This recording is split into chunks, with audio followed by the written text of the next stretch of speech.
لله نحمده ونستعينه ونستغفره ونعوذ بالله من شرور أنفسنا ومن سيئات أعمالنا من يهدي الله فلا مضل له ومن يضلل فلا هادي له ونشهد أن لا إله إلا الله وحده لا شريك له وأشهد أن سيدنا وسندنا وحبيبنا وطبيبنا ومرشدنا ومولانا محمد فقد قال الله تعالى في كلامه المجيد وفي فرقانه الحميد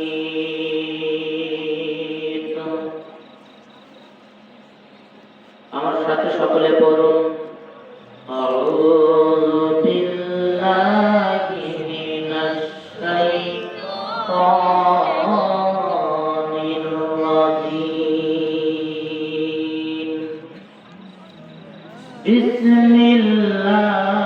বিসমিল্লাহির রাহমানির রাহিম আলহামদুলিল্লাহি রাব্বিল আলামিন আর-রাহমানির রাহিম মালিকি ইয়াউমিদ্দিন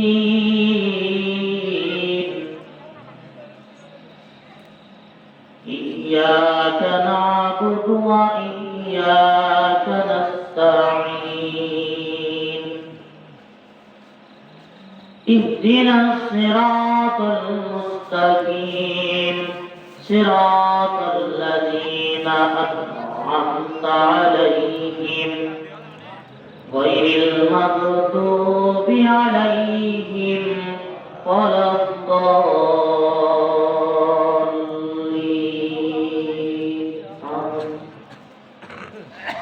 إن الله وملائكته يصلون على النبي يا أيها الذين آمنوا صلوا عليه وسلموا تسليما اللهم صل على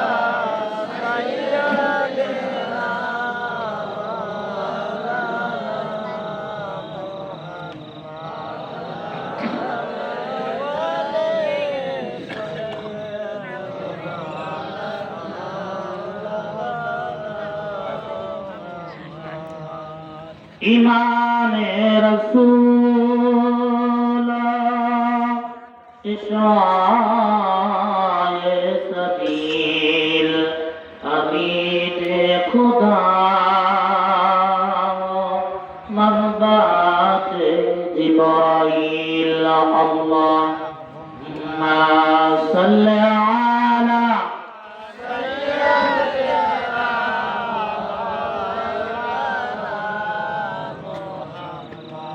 وعلى آل سيدنا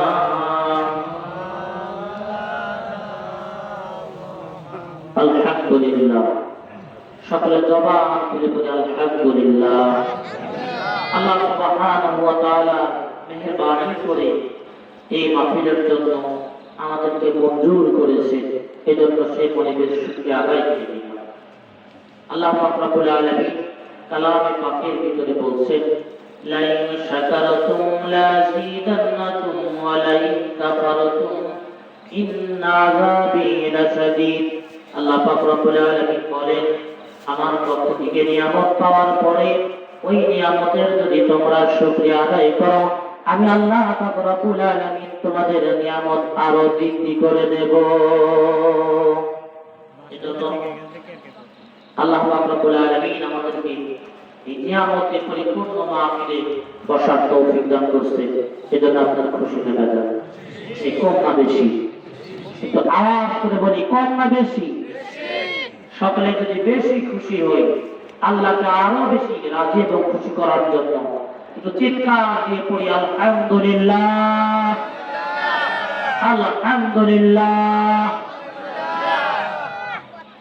অতঃপর লক্ষ্য করি দরুদ আর সালাম মানবতার মহান শিক্ষক, যার শানে আল্লাহ পাক রব্বুল আলামিন বলেছেন, লাকাদ কানা লাকুম ফি রাসূলিল্লাহি উসওয়াতুন হাসানাহ। তোমাদের প্রত্যেকের জন্য আমার রাসূলের ভিতরে রয়েছে উত্তম আদর্শ। সেই নবীজির প্রতি লক্ষ্য করে দরুদ আর সালাম সকলে পড়ি সাল্লাল্লাহু আলাইহি ওয়াসাল্লাম। আপনারা কেমন আছেন? আলহামদুলিল্লাহ ভালো। আল্লাহ পাক রব্বুল আলামিন আমাকে অনেক ভালো রাখছে, আলহামদুলিল্লাহ। সম্মানিত উপস্থিতি, আজকে অন্ধকার মাহফিলের সম্মানিত সভাপতি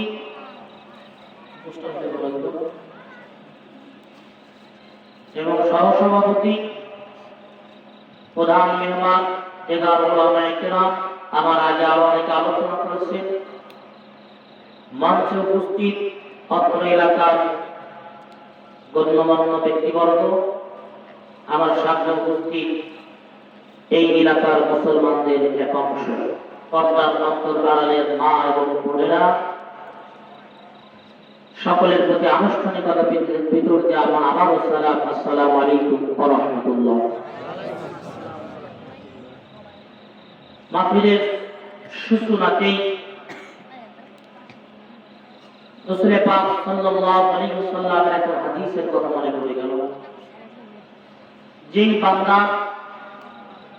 বান্দার শুকরিয়া আদায় করে না, অর্থাৎ বান্দার নিয়ামতে বান্দা যদি কারো প্রতি দয়া করে, তার স্বীকার যে ব্যক্তি করে না, সে ব্যক্তি আল্লাহর শুকরিয়া আদায় করতে পারে না। আপনার যদি কেউ উপকার করে, আপনার দায়িত্ব তারও তারিফ করা, প্রশংসা করা। কথা ঠিক কিনা? দেখবেন এই সমাজের ভিতরে যারা অপরাধের সাথে জড়িত, এই পাবলিক গুলা আপনি যদি উপকার করেন, আপনার উপকার সে ভোগ করবে, কিন্তু আপনার প্রতি কোনো কৃতজ্ঞতা বোধ এই লোকদের থাকবে না। আছে না এইরকম মানুষ এই এলাকায়? এটা আমাদের সমাজ সংশোধনের জন্য বলা। যে ব্যক্তি বান্দার শুকরিয়া আদায় করে না, ওই ব্যক্তি আল্লাহর শুকরিয়াও আদায় করতে পারে না। এজন্য আজ থেকে ইনশাআল্লাহ আমরা সকলে ইচ্ছা করব, যদি আমাদের কেউ কল্যাণ চায়, কোন মানুষ আমার উপকার করে, আমি তার সেই উপকারের স্বীকৃতি প্রদান করবো এবং আল্লাহর শুকরিয়া আদায় করবো। মনে থাকবে তো ইনশাআল্লাহ? কি বলে, থাকবে তো? যেই কথাটা বললাম, আজকে আপনাদের এই মূলকান্দি পশ্চিম পাড়া যুব সমাজেরা যে বিরাট ইসলামী জালসার আয়োজন করেছে, এই যুবকদের প্রশংসা করা দরকার, নাকি বলে? এই সকলেই এই যুবকদের জন্য দোয়া করি, আল্লাহ তাআলা যেন এই মূলকান্দি পশ্চিম পাড়া যুব সমাজকে কবুল করেন। সকল বলে আমিন। আর একটু জোরে বলে আমিন। এই যুবকেরা ইচ্ছা করলে গান বাজনার আয়োজন করতে পারে, খেলাধুলার টুর্নামেন্ট এটাও করতে পারতো কিনা? সেগুলো না করে যে যুব সমাজেরা কোরআন শোনার ব্যবস্থা করে দিয়েছে, এজন্য সেই প্রত্যেকটা যুবকের মনের নেক মাকসাদকে, আশাকে আল্লাহ তাআলা যেন বুলন্দ করে দেন, কবুল করে দেন। সকলে বলে আমিন। আর এই যুবকদের প্রত্যেকের কর্মময় জীবনকে আল্লাহ তাআলা বরকত দিয়ে ভরে দিন। আবার বলে আমিন। সম্মানিত উপস্থিতি, আমি আপনাদের সামনে অত্যন্ত পরিচিত একটা সূরা আপনাদের সামনে তেলাওয়াত করতেছি। আমার মনে আল্লাহ তাআলা যদি তৌফিক দান করেন, এই সূরার উপরে আলোচনা করা হবে ইনশাআল্লাহ। আমি যেই সূরা তেলাওয়াত করছি আপনাদের তো স্মরণ আছে কোন সূরা তেলাওয়াত করেছি? সূরা ফাতিহা। আবার বলে সূরা ফাতিহা। সূরাতুল ফাতিহা। ফাতিহা পরিচিত সূরা না? এখানে সূরা ফাতিহা জানেন না এমন মানুষ সম্ভবত পাওয়া যাবে না। কথা ঠিক বলছি কিনা? সকলেই ইনশাআল্লাহ সূরা ফাতিহা আমরা জানি বলি আলহামদুলিল্লাহ। আলহামদুলিল্লাহ। একেবারে পরিচিত সূরা আমি তেলাওয়াত করেছি। বাহিরে যারা আছেন তারা ভাবতেছেন আমাদের আজকের এই মাহফিলের দ্বিতীয় বক্তা একেবারে পরিচিত সূরা, প্রতিদিন যে সূরা শুনি এই সূরাই তেলাওয়াত করেছে, এর উপরে আমরা কি আলোচনা করবে? সত্যিকার অর্থে আমি অনেক বড় আলেম না, আল্লাহ তাআলা যতটুকু যোগ্যতা দিয়েছেন এমন কিছু কথা বলার ইরাদা ইনশাআল্লাহ করেছি। এই সূরা ফাতিহাই আমাদের যদি আল্লাহ তাআলা তকদিরে রাখে এটাই আমাদের হেদায়েতের জরিয়া হয়ে যেতে পারে।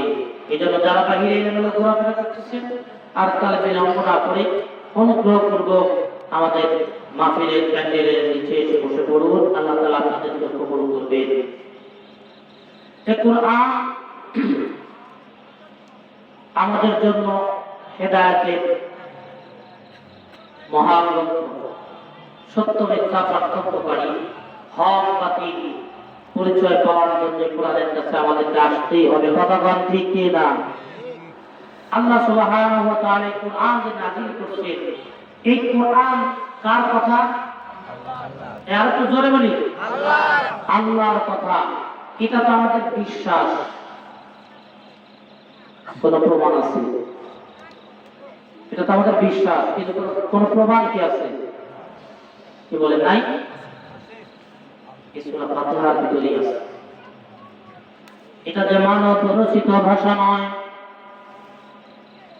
এই কোরআনে কারীম যে কোনো মানুষ বানাই নাই, কোন নবী এবং রাসূলদের কোনো কথা যে নয়, কবি সাহিত্যিকের কথা যে নয়, এর পরিচয় এরকম মিরাক্কেল কিছু ঘটনা আল্লাহ পাক রব্বুল আলামিন কোরআনে কারীমের ভিতরে কোট করে দিয়েছে।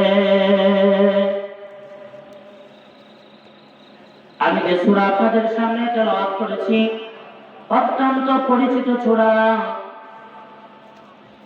এই সূরা বা এই কোরআন কারীম যে মানব রচিত নয়, এমন কিছু গণিতের কিছু সংখ্যা কোরআনে কারীমের সাথে এমনভাবে আল্লাহ পাক রব্বুল আলামিন সেট করেছেন, এই পৃথিবীর কোন মানুষ দ্বারা এমন করে সাজিয়ে এমনভাবে সংখ্যার মিল রেখে একখানা কবিতা রচনা করা পৃথিবীর কোন মানুষের দ্বারা সম্ভব হবে না। আল্লাহ পাক রব্বুল আলামিন কোরআনে কারীমকে এমন করে সাজিয়েছেন, যেই সূরাতুল ফাতিহা আমি আপনাদের সামনে তেলাওয়াত করেছি রাসূল পাক সাল্লাল্লাহু আলাইহি ওয়াসাল্লামের মক্কি জীবনীতে এই কোরআনে কারীমকে আল্লাহ পাক রব্বুল আলামিন আমাদের জন্য নাযিল করেছেন। শুধু কি তাই, কোরআনে কারীমের ভিতরে আল্লাহ পাক রব্বুল আলামিন 114টি সূরা নাযিল করেছেন। কয়টি সূরা? 114টি সূরার ভিতরে আল্লাহ পাক রব্বুল আলামিন সর্বপ্রথম পূর্ণাঙ্গ কমপ্লিট করেছেন সূরাতুল ফাতিহাকে। সূরাতুল ফাতিহা 114টি সূরার ভিতরে সর্বপ্রথম কমপ্লিট সূরা হিসেবে নাযিল হয়েছে। এর আগে আর কোন সূরা পুরাপুরি ভাবে নাযিল হয় নাই। হয়তো কোন সূরার 10 আয়াত নাযিল হয়েছে, কোন সূরার 1 টুকু নাযিল হয়েছে, কোনটার 5 আয়াত নাযিল হয়েছে। শুধুমাত্র কেবলমাত্র সূরাতুল ফাতিহাকে আল্লাহ পাক রব্বুল আলামিন একেবারে কমপ্লিট করে পূর্ণাঙ্গ সূরা করে আমাদের জন্য নাযিল করে দিয়েছে।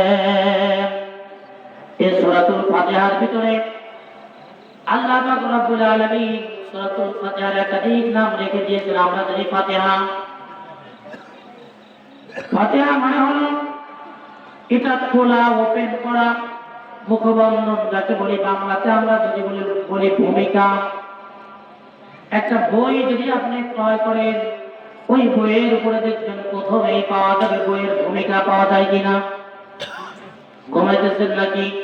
একটা বইয়ের যেরকম ভূমিকা থাকে এটা হলো কোরআন কারীমের ভিতরে আল্লাহ পাক রব্বুল আলামিন সূরা ফাতিহাকে ভূমিকা হিসেবে পাঠিয়ে দিয়েছেন।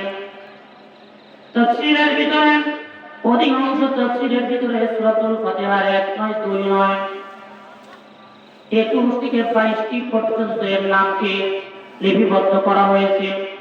তাফসীরে রুহুল মানির ভিতরে প্রায় 41টির মতো এর নামকে লিপিবদ্ধ করা হয়েছে। জোরে বলুন সুবহানাল্লাহ। এত নাম কেন প্রশ্ন হয় কিনা? কি বলেন, একটা সূরার এত নাম কেন হলো? আপনার জন্মের সময়ে একটা নাম ছিল, আমার জন্মের সময়ে একটা নাম ছিল। আমার নাম ছিল মোহাম্মদ শফিকুল ইসলাম, এটা আমার জন্মের সময়ের নাম। এরপরে যখন হেফজ শেষ করলাম, আমার নাম হয়ে গেল হাফেজ মোহাম্মদ শফিকুল ইসলাম। কথা বলেন ঠিক কিনা? লেখাপড়া করে যখন লেখাপড়া শেষ করে কামেল শেষ করলাম, আমার নাম হয়ে গেল হাফেজ মাওলানা শফিকুল ইসলাম। কারিয়ানা যখন ট্রেনিং শেষ করলাম, তখন নাম হয়ে গেল হাফেজ কারি মাওলানা মোহাম্মদ শফিকুল ইসলাম। তার মানে হলো আমি যত গুণ অর্জন করলাম, গুণ অর্জন করার সঙ্গে সঙ্গে আমার নামের সাথে টাইটেল বাড়ছে না কমছে? টাইটেল যত অর্জন করেছি আমার নামের, আমিও গুণ যত অর্জন করেছি আমার টাইটেল তত বেড়েছে। ঠিক আল্লাহ পাক রব্বুল আলামিন সূরাতুল ফাতিহার ভিতরে যতগুলো গুণাগুণ দিয়েছেন, ওই গুণের সাথে সামঞ্জস্যতাপূর্ণ রেখে, ওই গুণের সাথে সম্পর্ক রেখে আল্লাহ পাক রব্বুল আলামিন সূরাতুল ফাতিহাকে 1 নয় 2 নয় একাধারে তাফসীরের রুহুল মানির কথা যদি বলি, প্রায় 41টির মতো নাম আল্লাহ পাক রব্বুল আলামিন সূরা ফাতিহা রেখে দিয়েছে। আরে কি হলো উম্মুল কুরআন? উম্মত মানে কি জানেন নাকি কেউ? উম্মত মানে হলো মা। আচ্ছা, পৃথিবীতে এমন কোন মানুষ কি পাওয়া যাবে যে মায়ের পেট ছাড়া পৃথিবীতে এসেছে? আছে নাকি বর্তমানে কেউ? প্রত্যেক মানুষ মায়ের পেট থেকে আসে। মায়ের পেট থেকে প্রত্যেক মানুষ যেরকম আসে, আল্লাহ পাক রব্বুল আলামিন সূরার নাম উম্মুল কুরআন কেন রেখেছেন, বিস্তারিত ব্যাখ্যা আমি আপনাদেরকে দিতে পারবো না। মাত্র 1.5 ঘন্টার সময় আমাকে দেওয়া হয়েছে। মূল আলোচনার দিকে যাওয়ার জন্য আমি খুব সংক্ষিপ্তভাবে আপনাদের কাছে পরিচয়টা তুলে ধরব। আপনার সকলের সাথে দিলেন পৃথিবীর সব মানুষ মায়ের পেট থেকে এসেছে, আর আল্লাহ পাক রব্বুল আলামিন সূরাতুল ফাতিহার নাম রেখে দিয়েছেন উম্মুল কুরআন। তার মানে হলো প্রত্যেক মানুষ যেরকম মায়ের পেট থেকে আসে, সূরাতুল ফাতিহা এমন সূরা আল্লাহ পাক রব্বুল আলামিন নাযিল করেছেন। সূরাতুল বাকারা থেকে শুরু করে সূরাতুল নাস পর্যন্ত আমার আল্লাহ পাক রব্বুল আলামিন আপনার জন্য আমার জন্য যা বলেছেন, এই সব কথাগুলোকে যদি সংক্ষিপ্ত করা যায়, এই সব কথাগুলো সূরাতুল ফাতিহার পেটের ভিতরে ঢুকে যাবে। তার মানে হলো প্রত্যেকটা মানুষ মায়ের পেট থেকে এসেছে। সূরাতুল বাকারা থেকে শুরু করে সূরাতুল নাস পর্যন্ত যা কিছু আছে, এই সব কিছুকে আল্লাহ পাক রব্বুল আলামিন সূরাতুল ফাতিহার পেটের ভিতর থেকে বের করেছে। এর নাম হলো সূরাতুল উম্মুল কুরআন, কোরআনের মা। এখন আপনাদেরকে জিজ্ঞাসা করে, আমরা যখন মায়ের পেট থেকে পৃথিবীতে আসলাম, আসার পরে আমাদের জন্য সবচেয়ে নিরাপদ আশ্রয় কার কোলে? আর একটু জোরে বলেন। নিরাপদ আশ্রয় ছিল আমাদের প্রত্যেকের জন্য মায়ের কোল। মা যেরকম প্রত্যেকটা বাচ্চাকে নিজের কোলের ভিতরে আগলে রাখে, কোন দিক দিয়ে তাকে যেরকম কোন কষ্ট, দুঃখ, যতনা যেরকম তার ভিতরে স্পর্শ করতে পারে না, তাকে কষ্ট দিতে পারে না, এজন্য মা যেরকম নিরাপত্তা দেয়। আল্লাহ পাক রব্বুল আলামিন সূরাতুল ফাতিহাকে কোরআনের মা করে বানিয়েছেন। এর পেট থেকে গোটা কোরআনকে বের করলেন। এরপরে এই সূরাতুল ফাতিহার ভিতরে আল্লাহ পাক রব্বুল আলামিন এমন কিছু গাণিতিক সংখ্যা বা অঙ্ক দিয়ে সূরাতুল ফাতিহাকে সাজিয়েছেন। এই কোরআনে কারীমের ভিতর থেকে একটা অক্ষরকে যদি সরায় ফেলা হয়, একটা হরফের যদি কোনো নুক্তাকে যদি মুছে দেওয়া হয়, তাহলে সূরাতুল ফাতিহার ভিতরে যেই সংখ্যা দিয়ে আল্লাহ পাক রব্বুল আলামিন ফাতিহাকে সাজিয়েছেন, গোটা কোরআনে কারীম সূরাতুল ফাতিহার ওই সংখ্যার সাথে মিল পড়বে না। তার মানে কি হলো, এই সূরাতুল ফাতিহা কোরআনে কারীমের প্রথম পৃষ্ঠার ভিতরে থেকে মা যখন কোলের ভিতরে সন্তানকে নিরাপত্তা দেয়, গোটা কোরআনে কারীমের প্রত্যেকটা সূরাকে সূরাতুল ফাতিহা কোলের ভিতরে আগলে রেখে নিরাপত্তা দেয়। আপনাদের কাছে হয়তো নতুন মনে হবে, সূরাতুল ফাতিহার আরেকটার নাম হলো সূরাতুল রাসূল। রাসূল মানে কি জানেন নাকি কেউ? জানা আছে কারো? রাসূল মানে হলো মাথা। আচ্ছা, আমাদের শরীরের ভিতরে যতগুলো অঙ্গ আছে সব অঙ্গগুলোই গুরুত্বপূর্ণ, কিন্তু এর ভিতরে বিশেষভাবে যদি গুরুত্বপূর্ণ ধরা হয় মাথা। কথা বল ঠিক কিনা? একজন মানুষের মাথার ভিতরে মগজ থাকে।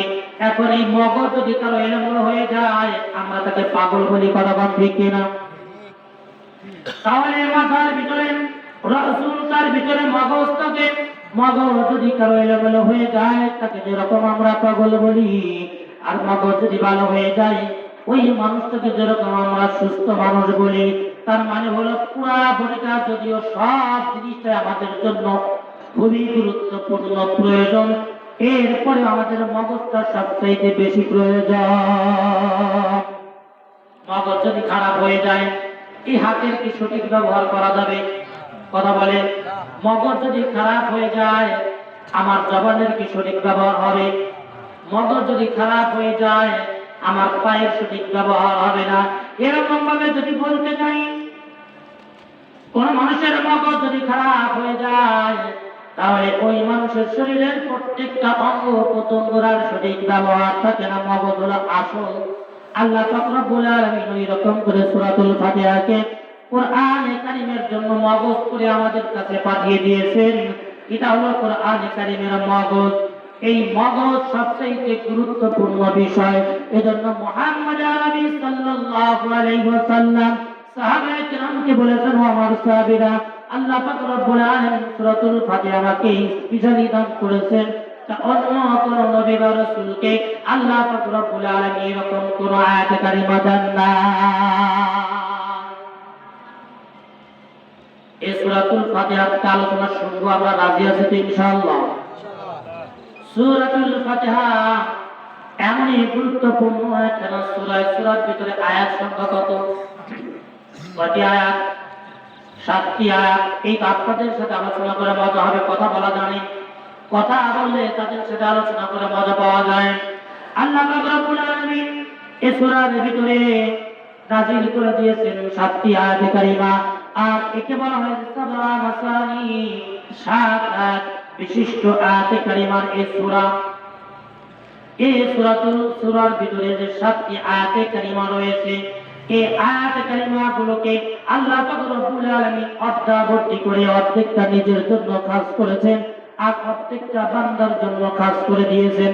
তার মানে কি হলো, একটা রশি থাকবে, ওই রশির এক মাথায় আল্লাহ পাক রব্বুল আলামিন ধরে আছেন আর অন্য মাথা আমাদেরকে ধরার জন্য হুকুম করে দিয়েছেন। আল্লাহ পাক রব্বুল আলামিন বলেন, ওয়া'তাসিমু বিহাবলিল্লাহি জামিআন ওয়া লা তাতাফাররাকু। আল্লাহ পাক রব্বুল আলামিন বলেন, আমার রশিকে, আমার রজ্জুকে তোমরা আঁকড়ে ধরো, তোমরা পরস্পর বিচ্ছিন্ন হয়ো না। আল্লাহ রজ্জুকে আঁকড়ে ধরতে হবে। আল্লাহ পাক রব্বুল আলামিন এমন সূরা আমাদের জন্য নাযিল করে দিলেন, নাম হলো সূরাতুল ফাতিহা। 7 আয়াত কারিমা। কি মিরাত খেল করে আল্লাহ পাক রব্বুল আলামিন সূরাতুল ফাতিহা নাযিল করলেন। প্রথম আয়াতের ভিতরে প্রথম শব্দটা কি বলেন তো দেখি? আলহামদু। প্রথম শব্দকে আবার কম, আরো জোরে, জোর হইল না। প্রথম শব্দটা হলো আলহামদু। এই আলহামদু প্রথম শব্দের ভিতরে দেখেন অক্ষর আছে কয়টা? আলিফ, লাম, হা, মিম, দাল আর ডাবল লাম আছে। তার মানে হলো 7টা অক্ষর। আলিফ, লাম, হা, মিম, দুটো লাম, এরপরে দাল। অক্ষর হলো কয়টা? আল্লাহ পাক রব্বুল আলামিন এই সূরার ভিতরে আয়াত সংখ্যা নাযিল করেছেন কয়টা? এর নামকরণ করা হয়েছে সাবআ মাসানি, তার মানে হলো ওয়ার উপরে 7। প্রথম শব্দের ভিতরে আল্লাহ পাক রব্বুল আলামিন কয়টা অক্ষর লাগিয়েছেন? 7টা। এরপরে দ্বিতীয় আয়াত বলে, কথা বলেন দ্বিতীয় আয়াত কি? দ্বিতীয় আয়াত হলো আলহামদুলিল্লাহি রাব্বিল আলামিনের পরের আয়াত কি? আর রহমানির রহিম। আর রহমান এর ভিতরে দেখেন প্রথম শব্দ, প্রথম আয়াতের প্রথম শব্দের ভিতরে 7 অক্ষর, দ্বিতীয় আয়াতের যে প্রথম শব্দ আর রহমান আলিফ ডবল র হা মিম নুন, এখানে আছে আবার হলো মিমের উপরে যে খাড়া আলিফ আছে, এর ভিতরে লুকায়িত একটা খাড়া যে জবর আছে, এর ভিতরে লুকায়িত একটা আলিফ আছে। এটাকে যোগ করে আর রহমানের ভিতরে অক্ষরের সংখ্যা হলো 7টি। প্রথম আয়াতের ভিতরে প্রথম যে শব্দ তার ভিতরে অক্ষর সংখ্যা কয়? দ্বিতীয় আয়াতের প্রথম যে শব্দ আর রহমান তার ভিতরে অক্ষরের সংখ্যা কত? মালিক ইয়াউমিদ্দিন, মালিক ইয়াউমিদ্দিন, ইয়াউমুন, মালিক ইয়াউম মানে দিনের আগে ইয়াউম পর্যন্ত প্রথম যে শব্দটা, এইখানে আল্লাহ পাক রব্বুল আলামিন 3 নম্বর আয়াতের ভিতরে প্রথম শব্দের ভিতরে প্রথম শব্দের ভিতরে অক্ষরের সংখ্যা সেট করে দিয়েছেন 7টি। এরকম ভাবে 7 আয়াত বিশিষ্ট যে সূরাতুল ফাতিহা, বিস্তারিত আমি ব্যাখ্যায় গণিতিক সংখ্যাটা বলতে পারবো না, আমি যদি বিস্তারিত বলতাম আপনারা অবাক হয়ে যাবেন।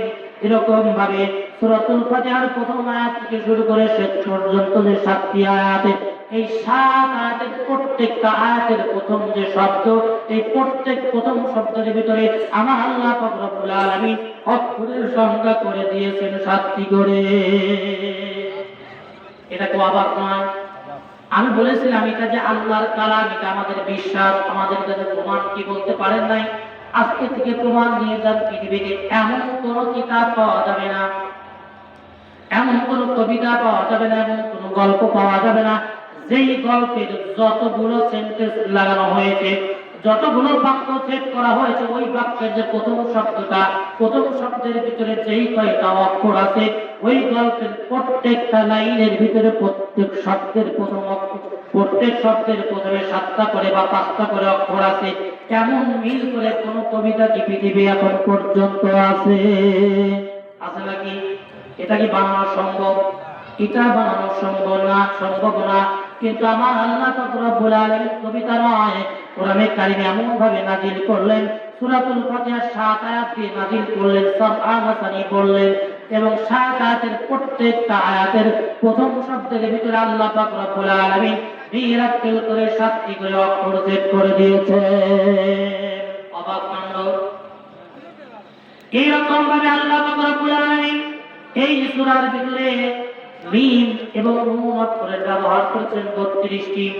এরপরে আল্লাহ পাক রব্বুল আলামিন বলেন, এটা বলার পরে আল্লাহ পাক রব্বুল আলামিন এই যে 32 বললেন, 32 বলার পরে সূরাতুল ফাতিহার পরবর্তী সূরার নাম কি? সূরা বাকারা। সূরা বাকারার 32 নম্বর যে আয়াতে কারিমা, আল্লাহ পাক রব্বুল আলামিন ওইখানে গিয়ে বলতেছেন, فَإِن لَّمْ تَفْعَلُوا وَلَمْ تَفْعَلُوا فَاتَّقُوا النَّارَ الَّتِي وَقُودُهَا النَّاسُ وَالْحِجَارَةُ।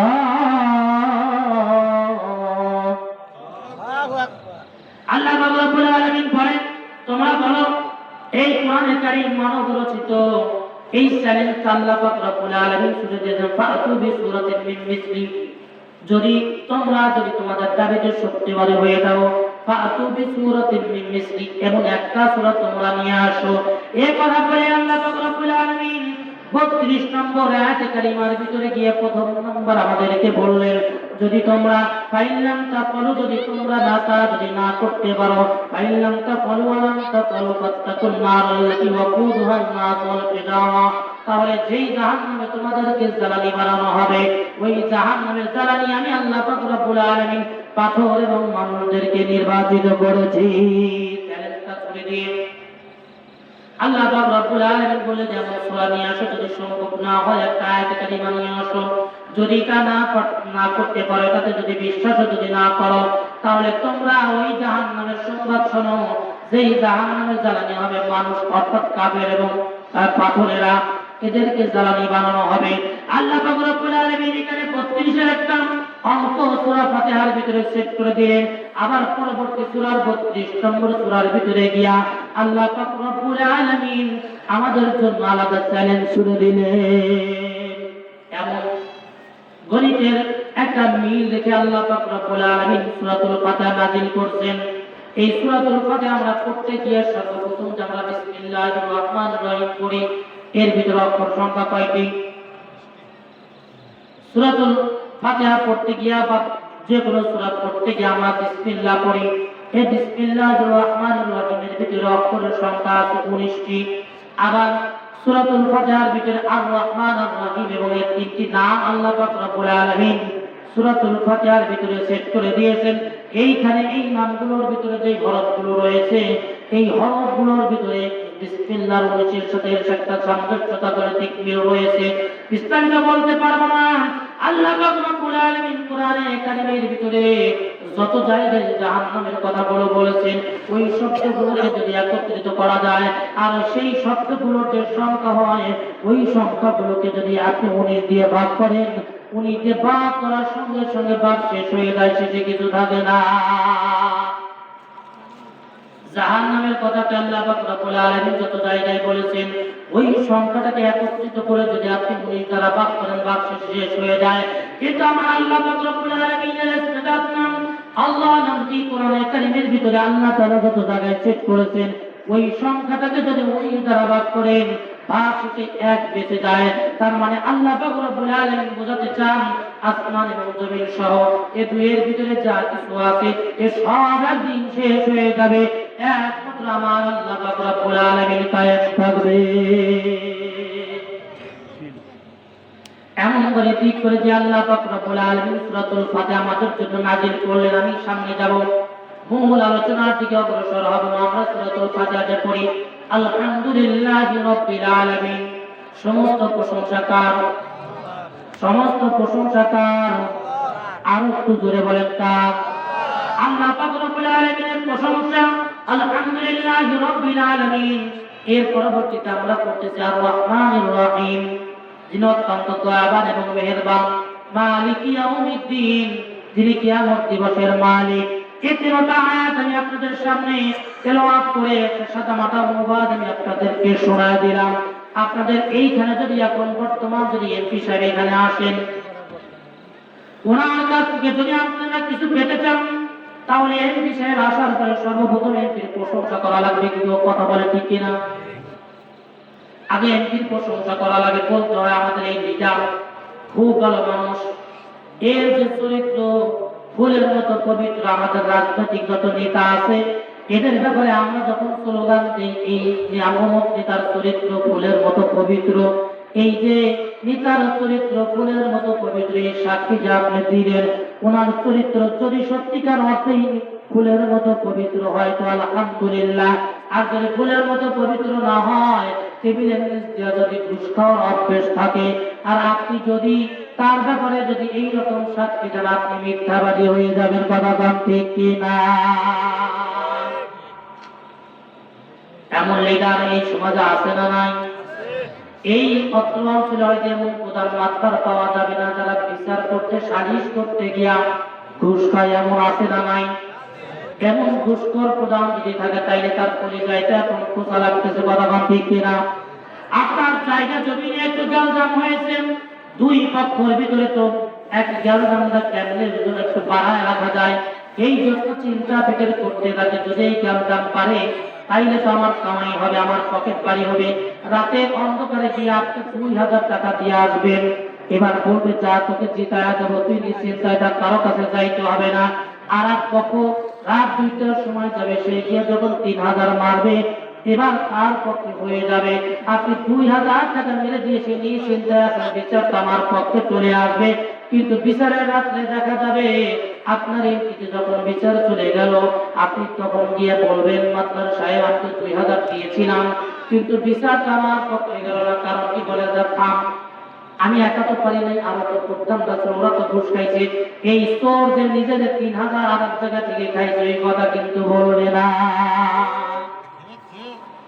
আচ্ছা, এই ধরনের পাবলিককে আমি যে চোর বললাম, এটাকে আপনাদের আপত্তি আছে? এই কথাটা আছে নাকি? যদি কারো কষ্ট লাগে, কালকে বাজারে দেখবেন যদি আমার এই সমালোচনা করে যদি কেউ, তাইলে আপনার ধরবেন, আপনারা বুঝে নেবেন এইটা হলো ঘুষখোর। কথা ঠিক কিনা?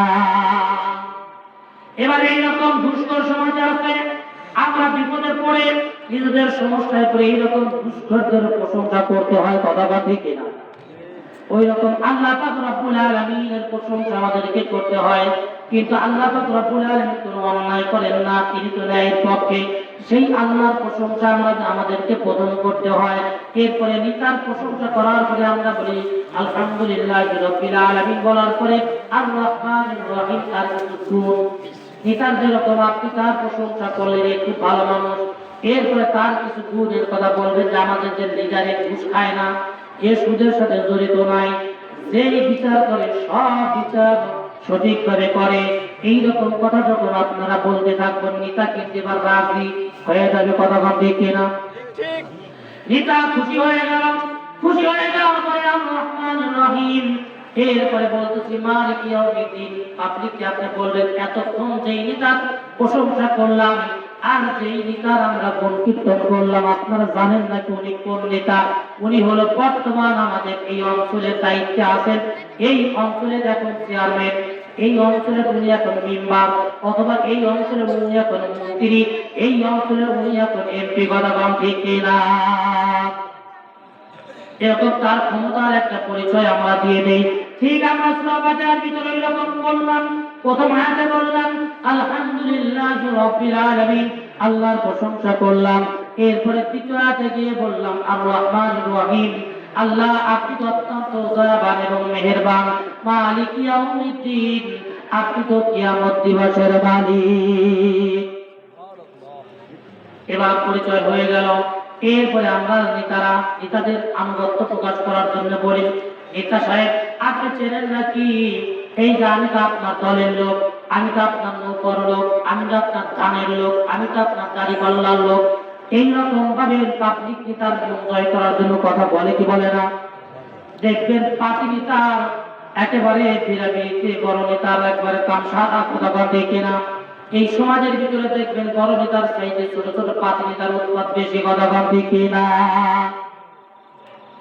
এরকম ভাবে আপনি যেরকম নেতার প্রশংসা করলেন, প্রশংসা করার পরে এরপরে বলছেন আপনি যেরকম বলে নেতা আমি তো আপনার দলের লোক, আপনার দলের কর্মী, আমরা ওই রকম ভাবে চতুর্থ নাম্বার গিয়ে বলতেছি ইয়াকা না'বুদু ওয়া ইয়াকা নাস্তাঈন। আল্লাহ আমরা আপনার দলের লোক, ইয়াকা না'বুদু আমরা আপনার দলের লোক, আপনার ইবাদত করি, ওয়া ইয়াকা নাস্তাঈন এবং আপনার কাছে আমরা সাহায্য চাই। এমন করে আপনারা বললাম, আমি বললাম, আপনি বললেন। আল্লাহ রাব্বুল আলামিন এমন করে সূরা ফাতিহাকে এত সুন্দর করে সাজাইলেন, মালিক ইয়াউমিদ্দিন পর্যন্ত আসলাম। মালিক ইয়াউমিদ্দিন, কিয়ামত দিবসের মালিক। মালিক কেন আল্লাহ পাক রব্বুল আলামিন বলেন? যদি আল্লাহ পাক রব্বুল আলামিন কিয়ামত দিবসে, আমরা যদিও ওয়াজ শুনেছি, অনেক শুনেছি, আল্লাহ তাআলা কাল কিয়ামতের ময়দানে মাহশরে আমাদের বিচার করবেন, আমাদের বিচার করবেন ভালো কাজ আর খারাপ কাজ, এগুলোর বিচার সালিস আল্লাহ পাক রব্বুল আলামিন করে হয় আমাদেরকে জান্নাতে দেবেন, অথবা যদি আমাদের গুনাহের পাল্লা যদি ভারী হয়ে যায় জাহান্নামে পাঠিয়ে দেবেন। এই যে আল্লাহ পাক রব্বুল আলামিন আমাদের বিচার করবেন, অথচ আল্লাহ পাক রব্বুল আলামিন সূরা ফাতিহার ভিতরে বলতেছেন আমি আল্লাহ পাক রব্বুল আলামিন কিয়ামত দিবসের মালিক। আমি আপনাদেরকে জিজ্ঞাসা করি, মালিক আর বিচার করার ভিতরে কোনো পার্থক্য আছে না নাই?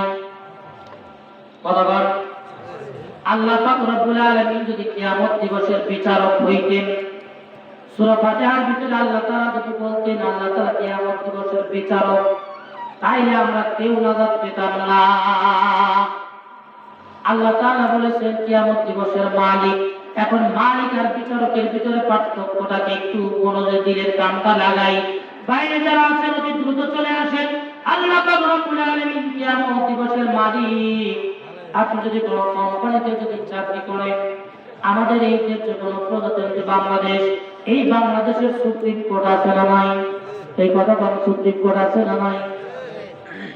আপনাদের এই মনুকান্দি বাজারের ভিতরে প্রধান বিচারপতির গাড়ি ঢুকেছে, এমন সময় যদি এই বাজারের ভিতরে যদি একজন মানুষ যদি একজনকে খুন করে ফেলে, আর সচক্ষে প্রধান বিচারপতি যদি এটা দেখেন যেখানে একজন মানুষ আর একজনকে খুন করেছে, এটা দেখার পরে এই বিচার যখন ওই প্রধান বিচারপতির কাছে হাইকোর্টে যখন গেল সুপ্রিম কোর্টে যখন গেছে, যাওয়ার পরে এই লোকটা খুন হয়ে গেছে, তার যারা অনেক জীবিত আছে তারা কোনো এভিডেন্স জোগাড় করতে পারে নাই, কোনো দলিল পত্র নাই, সাক্ষী নাই। সাক্ষী না থাকার কারণে যে ব্যক্তি খুন করেছিল তার টাকা বেশি আছে, তার সহায় সম্পত্তি বেশি আছে, লোকজন দরপত্রাও বেশি করেছে, তেমন কোন কি বলে বিচারের জন্য কোনো এভিডেন্স জোগাড় করতে পারে নাই। এই জোগাড় না করতে পারার কারণে যেরকম এই বিচারপতি নিজে যদিও বিচার করাটা দেখেছে, কি বলে খুন করাটা যদিও দেখেছে, কিন্তু দলিলাতি আদালতে উপস্থিত না করার কারণে, না থাকার কারণে এই বিচারপতি কি ওই খুনিকে কি ফাঁসি দিতে পারবে? পারবো না। পারবে কি? পারবে না, কারণ এই বিচারকের দেখার কোনো দাম থাকবে না, কারণ বিচারক নিয়ে আইন অনুযায়ী বিচার করবে, এটা হলো না দায়িত্ব। কথা ঠিক কিনা? এখন আমরা যদি বলি এই বাংলাদেশের আমরা সকলে গণপ্রজাতন্ত্রী বাংলাদেশে আমরা সকলে মালিক, এই মালিকানার প্রতিনিধিত্ব করার জন্য আমরা রাষ্ট্রপতিকে দায়িত্ব দিয়েছি। এই রাষ্ট্রপতি এই দেশের মালিক হওয়ার কারণে এই দেশের ভিতরে যদি আপনাদের গণতান্ত্রী বাজারে যদি খুনি হয়েও যায়, কেউ যদি বিচারের সব কাগজপত্র অনুযায়ী যদি উনি খুনি যদি প্রমাণিত হয়েও যায়, এরপরেও রাষ্ট্রপতি কি ওনাকে কি বলে যে বেকুচুর খালাস দিতে পারবে কি পারবে না? পারবে, কারণ উনি হলেন মালিক। ওই রাষ্ট্রপতি মালিক হওয়ার কারণে একজন প্রমাণিত খুনিকে উনি যেরকম মাফ করে দেওয়ার অধিকার সংরক্ষণ করে, আর বিচারপতি যত বড় বিচারপতি হোক না কেন, উনি মালিক না হওয়ার কারণে, এভিডেন্সের বা দলিলাতির অভাবের কারণে, যদিও উনি জানতেছেন এই লোকটা খুনি, এরপরেও তাকে বেকুচুর খালাস দিতে পারবে না। পাবে কি? এটা যেরকম সম্ভব নয়, ঠিক ওই রকম ভাবে আল্লাহ পাক রব্বুল আলামিন তিনি কিয়ামত দিবসের মালিক হওয়ার কারণে আমরা প্রত্যেক মানুষ আমাদের জিন্দেগিতে গুনাহ আছে না নাই? এই কথা বলে গুনাহ আছে না নাই? প্রত্যেকটা মানুষের জিন্দেগিতে গুনাহ দিয়ে ভরা। এত গুনাহ থাকার পরেও আল্লাহ পাক রব্বুল আলামিন কাল কিয়ামতের ময়দানে মাহশারে তিনি যদি বিচারক হয়ে বসেন, কোন ইমানদার সেই দিন আল্লাহর দরবারে কোন যদি বিচার হয়, আমরা কেউ আল্লাহর দরবারে হিসাব দিয়ে কেউ জান্নাতে যেতে পারবো না। আল্লাহ পাক রব্বুল আলামিন কিয়ামতের দিন ইমানদারদের জন্য বিচারক হবেন না, তিনি বিচারক হবেন হলো তারা ঈমান নিয়ে যেতে পারবে না, ঈমানদারদের থাকবে না, মুনাফিক যারা দুনিয়াতে করবে, কাফের যারা হবে, মুশরিক যারা হবে, আল্লাহ পাক রব্বুল আলামিন তাদের জন্য কিয়ামতের দিন হবে বিচারক। আর আমরা যারা ঈমানদার, অন্য কোনো আমল যদি নাও করতে পারি, শুধুমাত্র ঈমানটুকু নিয়েও যদি কবর পর্যন্ত পৌঁছাতে পারি, আল্লাহ পাক রব্বুল আলামিন আমাদের সাথে বিচারকের ভূমিকায় অবতীর্ণ হবেন না, মালিকের ভূমিকা অবতীর্ণ হবেন। আর মালিক ইচ্ছা করলে রাষ্ট্রপতি যেরকম ক্ষমা করে দিতে পারে, মালিক ইচ্ছা করে প্রত্যেক গুনাহগারকে মাফ করে জান্নাতে পাঠিয়ে দেবে। এটা আমাদের জন্য সুখবর না দুঃখের খবর? অবশ্যই আমাদের জন্য সুখবর। আল্লাহ পাক রব্বুল আলামিন সেই সুসংবাদ কোরআনে কারীমের ভিতরে আপনার জন্য আমার জন্য কোট করে দিলেন। যদি আল্লাহ পাক রব্বুল আলামিন মালিক হন, আর যদি পরিষ্কার করতে যাই, একটা কোম্পানির যিনি ম্যানেজার থাকেন, ওই কোম্পানিতে যদি আপনি সাধারণ ওয়ার্কার হন, শ্রমিক যদি হন, আপনি নিয়মিত সেই কোম্পানির ডিউটি পালন করেন না, কোম্পানির কোনো নিয়ম ধর্ম যদি নাও মানেন, কোম্পানিতে আপনার চাকরি আছে কিন্তু নিয়ম মানেন না, রেগুলার ডিউটি আপনি পালন করেন না, ডিউটি পালন না করার কারণে আপনাকে ওই কোম্পানির যে ম্যানেজার থাকবে তিনি কিন্তু আপনার বেতন কাটবেন। কথা বলতে কিনা? কোম্পানির ম্যানেজার আপনার বেতন কাটতে পারে, কিন্তু মালিক পক্ষ এসে যদি বলেন এই আব্দুল সালাম আমার কোম্পানিতে কাজ করে, সে ডিউটি করুক চাই না করুক, আমি অর্ডার করে গেলাম, মাস যাওয়ার পরে তাকে 30 দিনের বেতন দিয়ে দেবে। এই ক্ষমতার মালিকের আছে না নাই? কি বলেন, আছে না নাই? কিন্তু ম্যানেজারের আছে নাকি? ম্যানেজারের এই ক্ষমতা নাই। আল্লাহ পাক রব্বুল আলামিন এরকম ভাবে কিয়ামত দিবসের তিনি মালিক। আমরা যদি ঈমান নিয়ে আল্লাহর দরবারে উপস্থিত হতে পারি, ওই মালিক যদি আমাদেরকে ক্ষমা করে দেন, আল্লাহ পাক রব্বুল আলামিন যদি বলেন ঈমান দিয়ে ওরা আমার কোম্পানির ওরা শ্রমিক ছিল, আমার কোম্পানি ওয়ার্কার ছিল, ডিউটি ঠিক মতো পালন করতে পারে নাই, সারাটা জীবন হকের পথে চলবে, নেকের পথে চলবে, কিন্তু পারে নাই, শয়তানের অজায় পড়ে এই মুলতাজিম যুবকেরা অনেক সময় ভালো কাজ করেছে, অনেক সময় খারাপ কাজও করেছে। এমন অভ্যাস যদিও তাদের ভিতরে ছিল, আমি আল্লাহ পাক রব্বুল আলামিন যেহেতু ওদের মালিক, আমি ঘোষণা করে দিলাম আমার কোম্পানি এইরকম ওয়ার্কারদেরকে মাফ করে দিলাম, এদের বেতন স্বরূপ জান্নাতুল ফিরদাউসে পাঠিয়ে দাও। এমন আল্লাহ পারে কি পারে না? আল্লাহ পাক রব্বুল আলামিন এমন পারেন। এজন্য ঈমানটাকে আমাদেরকে, আকীদাটাকে আমাদেরকে বিশুদ্ধ করতে হবে। ঈমানটুকু নিয়ে আল্লাহর দরবারে যেতে আমরা রাজি আছি না ভাই? ঈমান নিয়ে আল্লাহর দরবারে যেতে হবে। মালিক ইয়াউমিদ্দিন, বিস্তারিত বলতে পারতেছি না আমি। মালিক ইয়াউমিদ্দিন, ইয়্যাকা না'বুদু ওয়া ইয়্যাকা নাস্তাঈন, ইয়্যাকা না'বুদু ওয়া ইয়্যাকা নাস্তাঈন। আমরা বলতেছি আল্লাহ আপনার ইবাদত করি। আলেমরা যারা আছেন তারা বলবেন ইয়্যাকা না'বুদু, আপনার ইবাদত করি এবং করছি, আপনার ইবাদত করছি এবং করব। এই অর্থ দেয় বর্তমান এবং ভবিষ্যতের অর্থ দেয়। আমরা যে বর্তমান মানে প্রেজেন্ট টেন্স এবং ফিউচার টেন্সের অর্থ প্রদান করে ইয়্যাকা না'বুদু, বর্তমানে আপনার ইবাদত করছি, ইয়্যাকা না'বুদু, বর্তমানে আপনার ইবাদত করছি এবং ভবিষ্যতে ইবাদত করব। তার মানে কি হলো, আপনারা যারা, আমরা যারা আজকে ফজরের নামাজ পড়েছিলাম, ফজরের নামাজের ভিতরে আমরা সূরা ফাতিহা পড়ছি কি পড়ি নাই? পড়ছি। সূরা ফাতিহা পড়লাম। ফজরের নামাজের ভিতরে আমরা ফজরের নামাজে দাঁড়িয়ে আল্লাহর কাছে বললাম ইয়্যাকা না'বুদু, আল্লাহ ফজর পড়লাম আর ওয়াদা করলাম আবার যোহর পড়ব। ইয়্যাকা না'বুদু, ফজর পড়ে গেলাম, আল্লাহ আপনার কাছে আমি ওযু করে আপনার মুসাল্লায় দাঁড়িয়ে জায়নামাজের ভিতরে দাঁড়িয়ে আমি ওয়াদা করলাম ইয়্যাকা না'বুদু, আমি ফজর পড়লাম আবার যোহর পড়ব। আবার যোহরে আসলাম, যোহরে আবার নামাজ যখন শুরু করলাম আল্লাহর কাছে আবার ওয়াদা করলাম ইয়্যাকা না'বুদু, আল্লাহ আমি যোহর পড়লাম আবার ওয়াদা করলাম আমি আসর পড়ব। আসর আবার যখন পড়লাম, আসর পড়ে আবার ওয়াদা করলাম ইয়্যাকা না'বুদু, আল্লাহ আসর পড়লাম আবার আমি ওয়াদা করে গেলাম ওগো আল্লাহ আমি আবার মাগরিব পড়ব। মাগরিবে আসলাম, মাগরিবে এসে মাগরিব যখন আদায় করলাম আবার বললাম ইয়্যাকা না'বুদু, আল্লাহ মাগরিব পড়লাম আবার ঈশা পড়ব। ঈশাতে যখন উপস্থিত হলাম ইয়্যাকা না'বুদু, আল্লাহ আমি ওয়াদা করলাম ঈশা পড়লাম, রাত শেষে আবার ফজর পড়ব। এই ওয়াদা প্রতিনিয়ত আমরা করতেছি কিনা, কথা বল ঠিক কিনা? এখন আমি আপনাদেরকে জিজ্ঞাসা করি, যারা একেবারে নামাজ পড়ে না তাদের ওয়াজ আমি পরে করব, যারা আমরা মাঝে মাঝে পড়ি আর মাঝে মাঝে পড়ি না, 5 ওয়াক্ত যাদের রেগুলার হয় না, তাদেরকে আমি বলতেছি আপনি ফজরের সময় আল্লাহকে বলে আসলেন আল্লাহ আমি ফজর পড়লাম আবার যোহরে আসবো। এই কথাটা বলার পরে যদি আপনি যোহরে না যান তাহলে ওয়াদা আবার খেলাফ আপনি কার সাথে করলেন? আল্লাহর সাথে। এই আর একটু জোরে বল কার সাথে? আবার যে আল্লাহর বান্দা যোহর পড়েছেন, যোহরে বললেন ইয়্যাকা না'বুদু, আল্লাহ আমি যোহর পড়লাম, আসলে যদি আপনি অনুপস্থিত হন ওয়াদা বর খেলাফ কার সাথে করলেন? এখন আপনি আপনার নিজের জীবনের সাথে মিলান। আমরা যখন এই সমাজের ভিতরে চলি নিজের দোষ তো চোখে পড়ে না, অন্যের দোষ বেশি চোখে পড়ে, কথা বলতে কেনা? অমুক কি করে, বিশেষ করে ওই মেয়েদের দোষ আমাদের চোখে বেশি পড়ে, আর মসজিদের ইমাম সাহেবের দোষ বেশি চোখে পড়ে। এই ইমাম সাহেব আপনি চললে কেন, আপনি চললে কেন, এই লোক তো বাজারে বেশি দামাদামি করে, এই ইমাম সাহেবের টুপি তো বেটা, দেখছি 5 তলি বুঝে তো খারাপ টুপি, তো বেটা টুপি, তো চোখটা টুপি, এইরকম কত করে মেয়ে দিয়ে দেওয়ার সময়ও আপনি ওই মেয়ের বর যখন নির্বাচিত করতে যান তখন ওই রকম ভাবে আপনি দেখেন না যতটা মসজিদের ইমাম সাহেবকে দূরবীন দিয়ে দেখার কথা বলতে কিনা।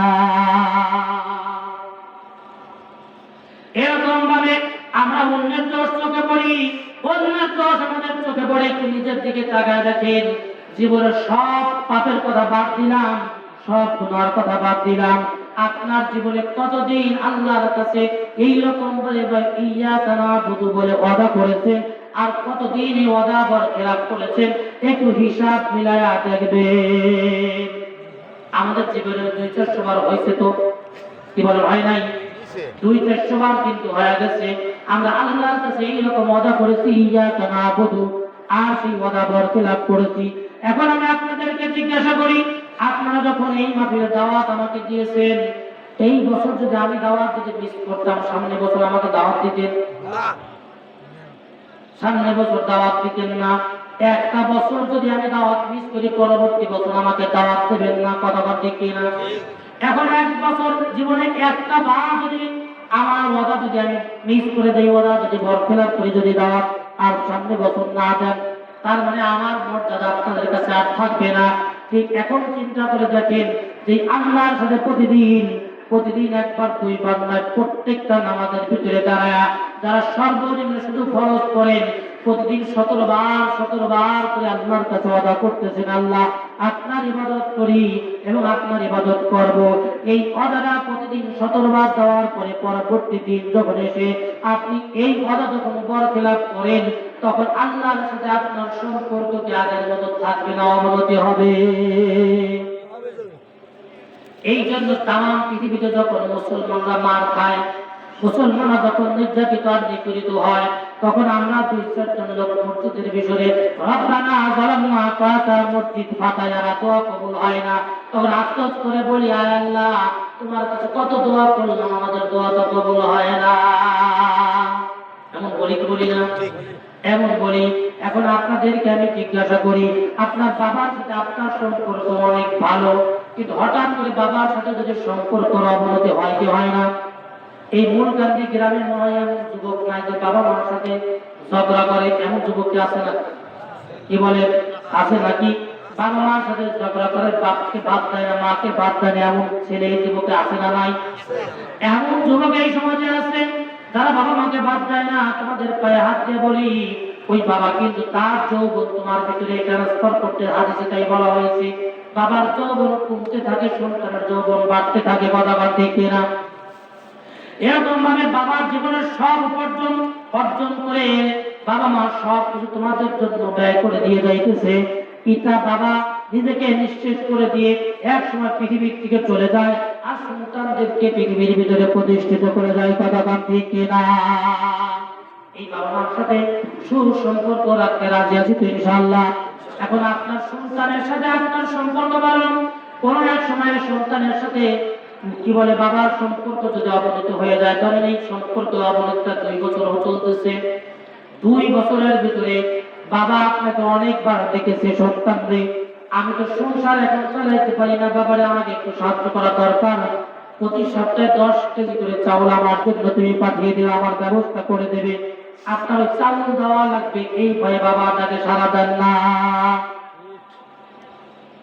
এখন এই সন্তান যদি 2 বছর একাধারে বাবা তাকে যদি সারা না দেয়, তাহলে এই সন্তান যদি এখন যদি 2 বছর পরে যদি কোনো বিপদে পড়ে যায়, গ্রামের কেউ ধরে পেদানি দিচ্ছে, পেদানি পর্যন্ত পিট্টি লাগাইছে, লাগানোর পরে সন্তান দৌড়ে এসে যদি বাবাকে ডাকে, বাবা এই মুহূর্তে পূর্বপাড়ার সন্তান আমারে মারতে আসো তাই, এবার বাবা যদিও যেতে পারে কিন্তু অন্তত পক্ষে একটু সময় তো নেবে, বলবে 2 বছর তোমাকে ডাকলাম, আমার তাকে সারা দাও নাই, আমার কথা শোনো নাই, আজকে বিপদে পড়েছো আর এখন আমাকে ডাকতেছো, আমি এত সহজে সারা দেব না।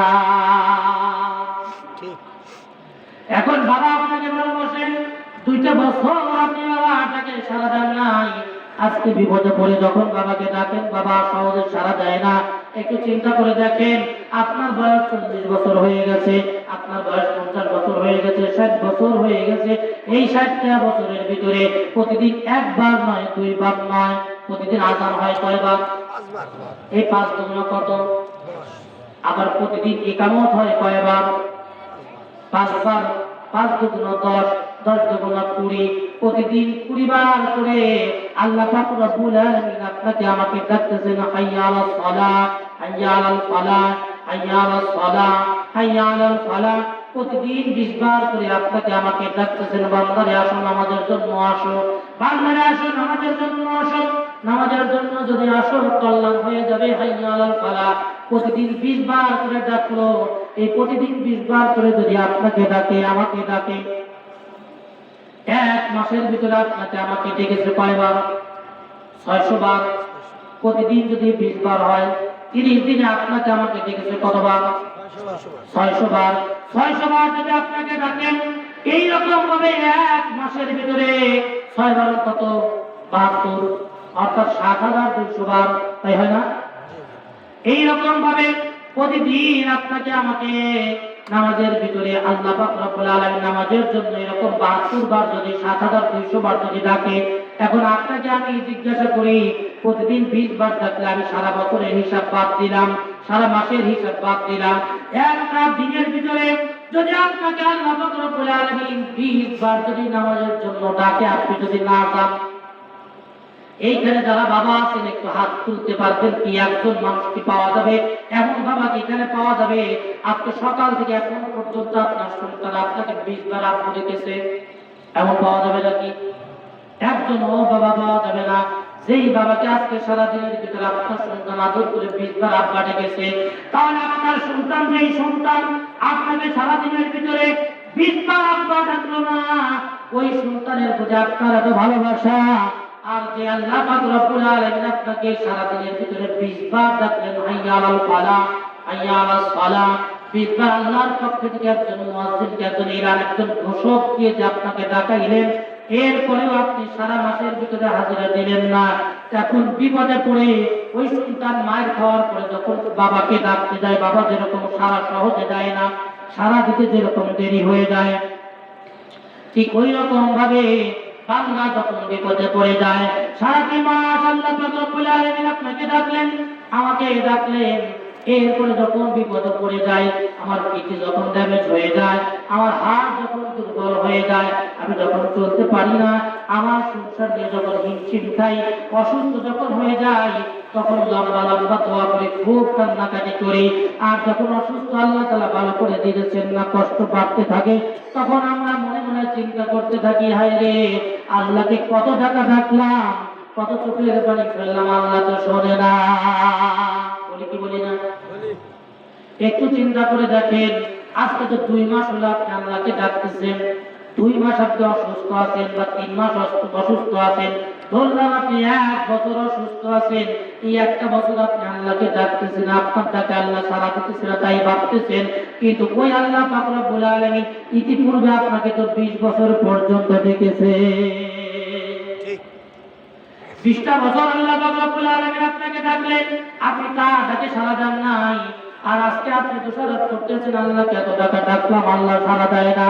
না, এমন নয়, ওই আল্লাহ পাক রব্বুল আলামিন আপনার উপর অভিমান করে আছে, এই জন্য ওই আল্লাহর কদমে এর চাইতে বেশি চোখের পানি জমা দিতে হবে। কথা বলতে কি না? খারাপ লাগতেছে মনে হয়? ইয়্যাকা না'বুদু ওয়া ইয়্যাকা নাস্তাঈন, বিস্তারিত বলতে পারলাম না, ইয়া আরো বলা ছিল, ইয়্যাকা না'বুদু আল্লাহ আপনার ইবাদত করছি, ইয়্যাকা না'বুদু আপনার ইবাদত করব, এই কথা বললাম, ওয়া ইয়্যাকা নাস্তাঈন ইহদিনাস সিরাতাল মুস্তাকিম। এত কিছু বলার পরে আমরা বলতেছি, এই কথাগুলো যখন বললাম, আমরা যখন বলতেছি আলহামদুলিল্লাহি রাব্বিল আলামিন, আল্লাহ তাআলা তখন বলেন বান্দারে কার প্রশংসা করো, আলহামদু। এটা যখনই বান্দার জবান থেকে বের হয়ে যায়, অমনি আল্লাহ পাক রব্বুল আলামিন বলেন তুমি কার প্রশংসা করো, আমরা অমনি জবাব দিই লিল্লাহি রাব্বিল আলামিন। আমি তার প্রশংসা করে, তিনি এই জগৎ সময়ের মালিক। এই জগতের বর্ণনা দিতে গেলে আমার আর 2 ঘন্টা দরকার হবে, বলবো না সেই দিকে। আমরা বললাম সেই জগৎ সময়ের মালিকের প্রশংসা করতেছি, আমরা আবার বললাম, এটা বলার পরে আল্লাহ পাক রব্বুল আলামিন বলেন মানিন লিল্লাহি রাব্বিল আলামিন, কে সেই লিল্লাহি রাব্বিল আলামিন? আমরা তখন বললাম আর রহমান। আল্লাহ পাক রব্বুল আলামিন আমাদের জগতের মালিক রহমান, রহমানকে আমরা তখন বলি আর রহিম, তিনি হলেন রহিম। আল্লাহ পাক রব্বুল আলামিন তখন বলেন মালিক রহিম, সেই রহিমকে আর রহমানির রহিম আমরা তখন বলি মালিক ইয়াউমিদ্দিন, তিনি হলেন কিয়ামত দিবসের মালিক। আল্লাহ পাক রব্বুল আলামিন বলেন মালিক ইয়াউমিদ্দিন, কে সেই কিয়ামত দিবসের মালিক? এটা আল্লাহ পাক রব্বুল আলামিন যখন বলেন, আমরা যখন আর কি বলবো, আর কোনো উত্তর জানা নাই, আর উত্তর জানা নাই। প্রথম থেকে শেষ পর্যন্ত মাঝ পর্যন্ত আসলাম, প্রত্যেকটা আয়াতের পরে নামাজের ভিতরে দাঁড়িয়ে আপনি যখনই এইভাবে তেলাওয়াত করেন, আপনার প্রত্যেকটা তেলাওয়াতের জবাব আল্লাহ পাক রব্বুল আলামিন এইভাবে দিতে থাকে। এখন যখন আমরা বললাম মালিক ইয়াউমিদ্দিন, আল্লাহ তাআলা জিজ্ঞেস করলেন মালিক ইয়াউমিদ্দিন, কে সেই মালিক কিয়ামত দিবসের মালিক কে? এখন আমাদের কাছে তো কোনো জবাব নাই, এখন তো কান্না করার মতো পরিস্থিতি হবে। এই জন্য সম্মানিত উপস্থিতি, আমি আপনাদেরকে একটা মিশাল দেই। ছোট বাচ্চা আছে না বাড়িতে? ছোট বাচ্চা আছে, কার কার বাড়িতে হাত তোলেন? জি আছে। ছোট বাচ্চা আছে তো? ছোট বাচ্চা যা আছে হাত নামান। এই ছোট বাচ্চা যদি অনেক সময় দেখবে দাদা দাদির সাথে সম্পর্ক খুব ভালো থাকে কিনা? খুব ভালো আছে। আজকে রাত্রে হঠাৎ বায়না ধরেছে, বাবা আমি কি করব, আমি আমার দাদির কাছে শুয়ে থাকবো বা দাদার কাছে আজকে রাত্রে থাকবো, এমন করে যদি বায়না ধরে, আমার ওয়াজ চলবে সূরা ফাতিহার উপরে আর কিছুক্ষণ আছে ইনশাআল্লাহ। ইনশাআল্লাহ। সূরা ফাতিহার উপরে আরো কিছুক্ষণ আলোচনা চলবে। আল্লাহ পাক রব্বুল আলামিন কত সুন্দর করে সূরা ফাতিহা সাজাইলেন। আপনার ছোট বাচ্চাটা যখন আপনার দাদার কাছে ও আপনার বাবার কাছে যখন শুইবে, ওর দাদার কাছে যখন শুবে, মাঝরাত্রে যখন ঘুম ভেঙে গেছে, ঘুম থেকে জাগার পরে এই সন্তান তখন বাইরে ধরেছে, দাদু আমি আর আপনার কাছে থাকবো না, আমি আমার মায়ের কাছে যাবো। ধরে কি ধরে না? এমন যদি বায়না ধরে, এবার দাদা তার ঘরের দরজা ওপেন করে দিল। দরজা খুলে দেওয়ার পরে বললো, ওই যে তোমার মায়ের ঘর, দৌড়ায় ঘরের ওই পারে চলে দাও, আমি এখানে দাঁড়িয়ে আছি। রাতের অন্ধকারে এই বাচ্চাটা যখন দৌড়ে ঘরের কোনায় গেছে, ঘরের দরজায় যাওয়ার পরে যখন ঘরের দরজায় নক করে যখন মাকে যখন আম্মু বলে যখন ডাক দেবে, আর মা যদি ঘরের ভিতরে ওই সময় জাগ্রত থাকে, এই সন্তান রাতের অন্ধকারে প্রথমে যখন মাকে মা বলে ডাক দিয়েছে, মাকে চিনতে পারবে কে ডাক দিয়েছে? চিনতে পারছি। কি বলে চিনতে পারবে কি? প্রথমবার ডাক দেওয়ার পরেই চিনতে পারবে। এখন মা যদি বলে কে, এটা বলতে পারে কিনা? মা যদি বলে কে ডাকে, তখন ওই সন্তান কিন্তু বলবে আমার নাম আব্দুর রহমান। ধরেন আব্দুর রহমান, সেই ছেলেটা বলবে আমার নাম আব্দুর রহমান। এবার মা যদি বলে আব্দুর রহমানকে, এবং অনেক সময় বাচ্চাদের কাজল করে বলি না আমরা, এরকম বলে থাকি। এবার মা যদি জিজ্ঞাসা করে আব্দুর রহমানকে, ওই সন্তান তখন বলবে আমার বাবার নাম আব্দুল সালাম। এবার মা যদি বলে আব্দুল সালামকে, এই সন্তান ছোট বাচ্চা 5 বছর 7 বছরের বাচ্চা আরবি কোনো পরিচয় দিতে পারবে? অধিকাংশ 5 বছরের বাচ্চা কিন্তু দাদার বাবার নাম বলতে পারবে না। পারবে কি? পারবে না। এই বাচ্চা এবার প্রথমবার যখন মা বললেন, মাকে যখন মা বলে যখন ডাক দিল, মা তখনই চেনার কথা ছিল, কিন্তু মা না চেনার ভান করে বলল কি? তখন আমি বললাম আমার নাম আব্দুর রহমান। মা বললেন আব্দুর রহমানকে আমি তো চিনি না। এরপর আমি বললাম আমি আব্দুল সালামের বেটা। মা বললেন আব্দুল সালামকে চিনি না। এখন এই বাচ্চা যখন কোনো পরিচয় থাকবে না, চারদিকে যখন গুটগুটে অন্ধকার, এই বাচ্চা ভয়ের চোটে দরজাও খুলে না। এখন একটা মাত্র ভাষা, তার নাম হলো কান্না। কথা ঠিক কি? ঠিক। এই সন্তান এখন কান্না শুরু করে দেবে। কান্না শুরু করে দেওয়ার পরে মা তখন দ্রুত এসে ঘরের দরজা খুলে দিবে। দিবে কিনা? দিবে। ঘরের দরজা খুলে দিয়ে এই সন্তানটাকে ঘরের ভিতরে নিয়ে যাবে। এবার তাকে কোলের ভিতরে নেবে, অথবা শীতের রাত যদি হয়ে যায় কম্বল দিয়ে পেঁচায় সন্তানটাকে বুকের সাথে লাগায় ঘুমাবে, আর তার গালের ভিতরে চুমো দেবে, আর কান্না থামানোর জন্য চেষ্টা করবে। এখন এই বাচ্চার কান্না কিন্তু আগের চাইতে বাড়বে। এই বাচ্চা তখন বলবে, কেন তুমি আমাকে চিনলা, কিন্তু প্রথমে ঘরের দরজা খুললে না কি জন্য? তখন তুমি আমার ডাকে সাড়া দাও নাই, আর এখন আমাকে চুমো খাইতে দাও, যাও আমি কান্না থামাবো না। কথা ঠিক কিনা? এমন হবে বাচ্চাটা।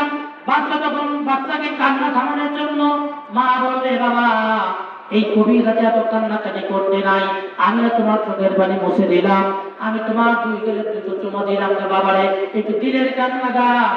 আল্লাহ পাক রব্বুল আলামিন আমাদের কি রকম ভাবে ভালোবাসে, ওই রকম ভাবে সন্তানকে মা যেরকম আপনি যখন ছোট ছিলেন আপনার গালের ভিতরে চুমা দিয়া বুকের সাথে আগলায়া দিয়া আপনাকে যেরকম আদর করেছে, আপনাকে যেরকম ভালোবেসেছে, আর যখন আপনি কান্না থামান নাই, মা তখন বলেছে বাবারে কান্না থামিয়ে দাও, কাল সকালবেলা তোমাকে ফুটবল কিনে দেবো।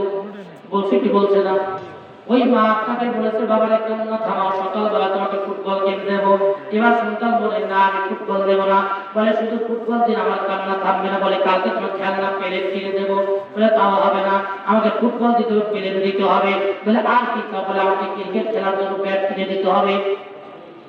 এরকম ভাবে যত বায়না এই ছেলে কান্না করবে, আর যত বায়না ধরবে, মা রাতের বেলায় কান্না থামানোর জন্য সকালবেলা সব কিছু দিক আর না দিক, এরপরেও সন্তানের কান্না থামানোর জন্য রাজি হবে কি হবে না?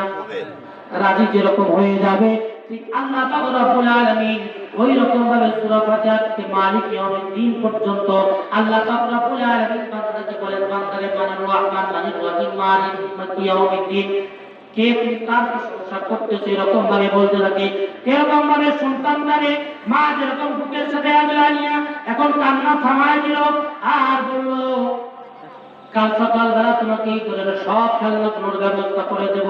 বাচ্চা কান্না থামিয়ে দিয়েছে, দেওয়ার পরে এবার বাচ্চা মাকে বলে মা তুমি প্রথমবার তোমাকে যখন ডাকলাম তখন কি তুমি আমাকে চেনো নাই? বলে হ্যাঁ চিনেছিলাম।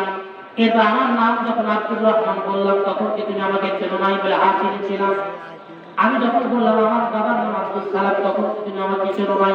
বলে হ্যাঁ তখনও চিনেছিলাম। তাইলে আমার কেন তুমি এতক্ষণ দেরি করাইলে কান্না করাইলে কি জন্য আমার কম? বলবে কি বলবে না? এটা যখন বলবে আল্লাহ সুবহানাহু ওয়া তাআলা ঠিক ওই রকম ভাবে সাজিয়ে দিয়েছেন। মা তখন উত্তর দেয় ওই সন্তান যে বাবারে প্রথমবার যদি ঘরের দরজা খুলে দিতাম অমনে দৌড়ায় এসে তুমি ল্যাপের তলে কম্বলের ভিতরে ঢুকে যাইতা আর ঘুমায়া যাইতাম, ঘুমায়া পড়তাম। এই রাতের অন্ধকারে অনেকক্ষণ সময় তুমি আমার কাছ থেকে তোমার দাদার কাছে ছিলা, আমার বুকের ভিতরে তোমার বিরহ বেদনায় যন্ত্রণায় আমি ছটফট করতেছিলাম। এই রাতের বেলায় যদি এসে তুমি ঘুমায়া পড়তে তোমাকে আদর করতে পারতাম না, তোমার চুমা খাইতে পারতাম না। তোমার চুমা খাওয়ার জন্য তোমার আদর করার জন্য আমি মা ইচ্ছা করে তোমার একটু সময় কাটিয়ে দিয়েছি। মা যেরকম একটু ইচ্ছা করে কাটায় নিয়ে এরপরে আদর করে আর আদর করার পরে খেলনা দেওয়ার জন্য রাজি হয়ে যায় আমার আল্লাহ পাক রব্বুল আলামিন। ওই রকম ভাবে বান্দা যখন নামাজের ভিতরে দাঁড়ায়া আল্লাহর কাছে যখন এরকম ভাবে আলহামদুলিল্লাহ রাব্বিল আলামিন বলেন, আল্লাহ পাক রব্বুল আলামিন বলেন বান্দারা তুমি কার প্রশংসা করো? বান্দা বলে আমি রহমানের প্রশংসা করি। আল্লাহ বলেন রহমানকে? আল্লাহ পাক রব্বুল আলামিন উনি বলেন ও রহমানকে বিচরণা। বান্দা অমনি জবাব দেয় আর রহিম। এবার আল্লাহ পাক রব্বুল আলামিন বলেন আর রহিমকে? বান্দা তখন বলেন তিনি হলেন কিয়ামত দিবসের মালিক। আল্লাহ পাক রব্বুল আলামিন এরকম ভাবে বান্দারে কান্দায় নেন। বান্দা এবার যখন করতে থাকে মালিক ইয়াউমিদ্দিন এটা বলে যখন বান্দার চোখে পানি চলে আসে বান্দা ইয়াকা নাবুদু ওয়া ইয়াকা নাস্তাঈন বলে শেষ পর্যন্ত বান্দা দিয়ে বলে ইহদিনাস সিরাতাল মুস্তাকিম। ওই যে বান্দা যেরকম ছোট বাচ্চা রাতের বেলায় যেরকম কান্না যখন থেমে গেল, কান্না থামার পরে এই সন্তান যেরকম মায়ের কাছে খেলনা চায় ঠিক আমরা নামাজের ভিতরে ওই রকম দাঁড়ায়া আল্লাহ পাক রব্বুল আলামিনের সাথে এতক্ষণ কথা বলার পরে আল্লাহ যখন আমাদেরকে জিজ্ঞাসা করলেন বান্দারে আমি বুঝতে পেরেছি তুমি তার প্রশংসা করতেছো, আমি চিনতে পেরেছি তুমি আমার প্রশংসা করতেছো, কিন্তু এখন কান্না থামাও। তোমার চাওয়া কি? এত কিছু কেন বলতেছো? এত বাহানা কেন? কি চাও আমার কাছে? আমরা অমনি আল্লাহ পাক রব্বুল আলামিনের কাছে বললাম ইহদিনাস সিরাতাল মুস্তাকিম। আল্লাহ আমি আপনার কাছে একটা সিরাতাল মুস্তাকিম চাই, এমন একটা পথ চাই, এমন একটা সিরাতাল মুস্তাকিম পথ আপনি আমাকে বলে দেন। এখন সিরাতাল মুস্তাকিম কেন আমাদেরকে চাইলাম? আমাদেরকে রাস্তা দরকার। এই সমাজের ভিতরে কারো বাড়ি দরকার আছে না নাই? এ কারো টাকা দরকার আছে না নাই? একজন সুস্থ দরকার আছে না নাই? এই যে যুবকেরা যার সাথে অনেক যুবক হয়তো বিবাহী করে না তাদের স্ত্রী দরকার আছে না নাই? একজনের সুখ স্বাচ্ছন্দ্যের দরকার আছে না নাই? এই সমাজের ভিতরে প্রত্যেক